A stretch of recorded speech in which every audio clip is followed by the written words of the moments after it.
Усилить контроль за соблюдением масочного режима потребовал глава Башкортостана Ради Хабиров. Об этом он заявил на заседании в правительстве. Это позволит снизить заболеваемость коронавирусной инфекцией. Как проходит патрулирование в Уфе, обсудим прямо сейчас в программе «Интервью» в эфире главного телеканала республики. Сегодня у нас в гостях начальник отдела профилактики правонарушений Центра общественной безопасности Уфы Ринат Диваев. Ринат Маратович, здравствуйте. Здравствуйте. Итак, вообще, в принципе, работа по патрулированию ведется с весны. Да? Как все это время проходило, какую картину вы видите? Начиная с весны текущего года, в связи с угрозой распространения коронавирусной инфекции, работники нашего учреждения принимают участие в патрулировании мест массового пребывания граждан. Ежедневно более 20 групп на территории города создается.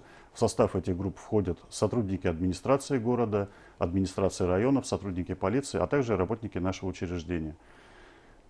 Практика показывает, что вот за определенный период, особенно в летние месяцы, народ, можно сказать, немножко расслабился, устал уже от этих ограничений.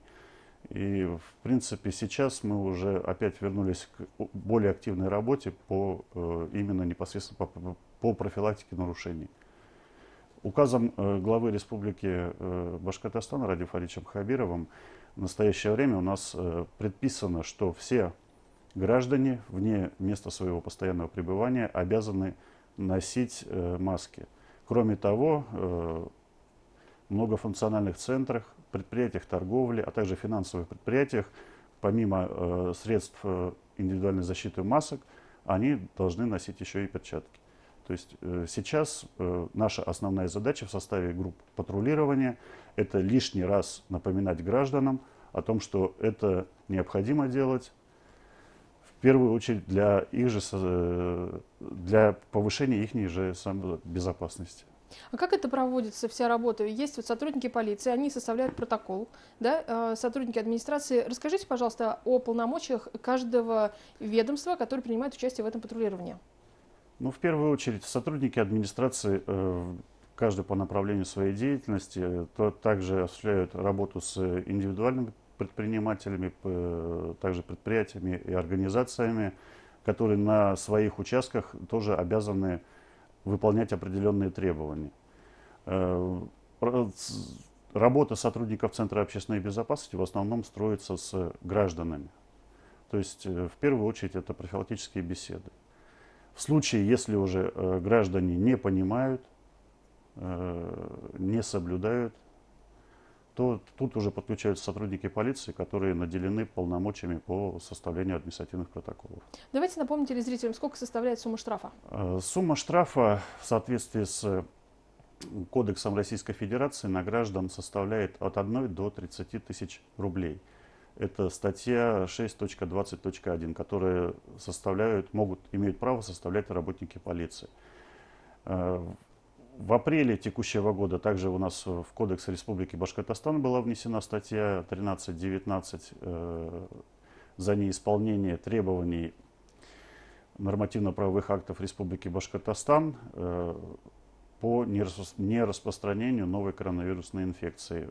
В соответствии с этой статьей сумма штрафа на граждан в Республике Башкортостан составляет от 1 до 3 тысяч рублей. В случае выявления повторного нарушения минимальная сумма штрафа уже будет составлять 5 тысяч рублей. Как чаще всего реагируют жители Башкортостана, когда вот к ним обращаются? Чаще всего, завидев людей в форме, естественно, это сотрудники полиции, это наши работники, которые тоже в форме патрулируют улицы, чаще всего люди адекватно себя ведут и на замечания реагируют корректно.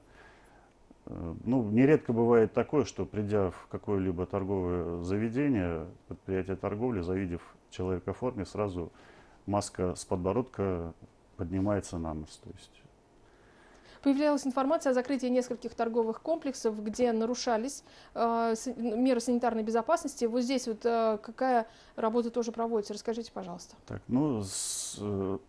наше учреждение не обладает полномочиями по закрытию тех или иных предприятий. Это Роспотребнадзор. Да, предприятий и организаций. Это в полномочиях Роспотребнадзора. Мы, в свою очередь, при выявлении фактов грубых нарушений требований санитарных норм по недопущению коронавирусной инфекции, направляем соответствующую информацию уже тем органам, которые уполномочены применять какие-либо меры, вплоть до закрытия. Как коронавирус повлиял на деятельность Центра общественной безопасности Уфы? Что изменилось? Но в целом, как и во всех предприятиях, у нас, естественно, повышенные меры безопасности, проводится дополнительная дезинфекция поверхностей, рабочих. Создан институт санитарных инспекторов, ковидных инспекторов. Вообще это эффективно, как вы считаете? Это, во-первых, самодисциплина всех работников, потому что лишний раз этот человек у нас в каждом подразделении районном определен инспектор, который проверяет, контролирует уже самих себя, так скажем. При Выявление каких-то случаев реагируете, да, видимо? естественно, реагирует, замеряет температуру, следит за наличием дезинфицирующих средств. А в целом, за исключением дополнительного введения этих инспекторов, в принципе, в целом наша работа особо сильно не изменилась. Единственное, что в целом по учреждению у нас сейчас одна из самых основных задач — это все-таки профилактическая работа с населением по недопущению именно коронавирусной инфекции. То есть не только в рамках патрулирования повседневного, но и при других, то есть когда мы взаимодействуем в рамках другой своей работы, мы тоже на данный момент обращаем внимание. Мгм. А как стать инспектором Центра общественной безопасности? Вообще вакансии есть? Сейчас все-таки с трудоустройством очень многих этот вопрос волнует. Инспектором Центра общественной безопасности может, в принципе, стать любой житель нашего города.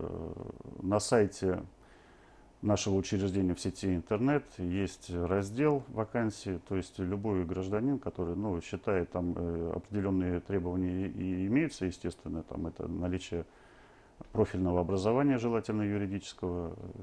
Соответственно, любой гражданин может ознакомиться с этими требованиями и при необходимости оставить резюме. Работаете ли вы с добровольцами? Конечно, мы работаем. В составе групп патрулирования у нас включаются и волонтеры. Кроме того, на территории города у нас создана и функционирует народная дружина «Правопорядок», то есть и сотрудники, то есть непосредственно народные дружинники также участвуют в патрулировании улиц. А здесь каким образом можно принять участие?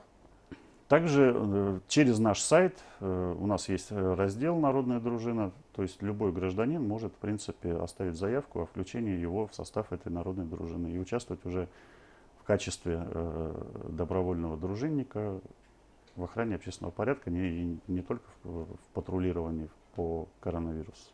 Но это имеется в виду прежде всего какие-то праздники, либо это ежедневная такая занятость у добровольцев, то есть охрана общественного порядка, независимо от того, проводятся какие-то массовые мероприятия или нет. Хотя сейчас, конечно, на них запрет. Сейчас, да, у нас действует запрет на проведение массовых мероприятий с участием более 50 человек. Это все, вся данная деятельность осуществляется на добровольной основе. То есть мы не можем человека заставить его в какой-то либо промежуток времени, когда он не может, естественно, по каким-либо своим причинам принимать участие. То есть это все делается на добровольной основе. Ринат Маратович, и, пожалуйста, ваши рекомендации жителям республики еще раз в связи с пандемией коронавируса, по соблюдению масочного режима, что вы посоветуете?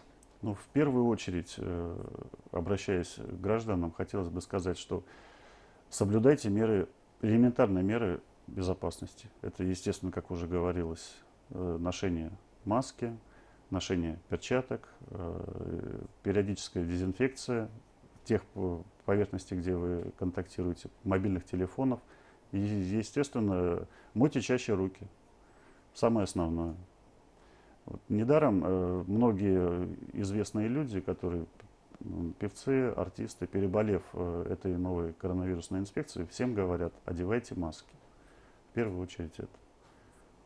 Спасибо вам большое, Ринат Маратович. Я напомню, что гостем программы «Интервью» в эфире главного телеканала республики был начальник отдела профилактики правонарушений Центра общественной безопасности города Уфы Ринат Диваев.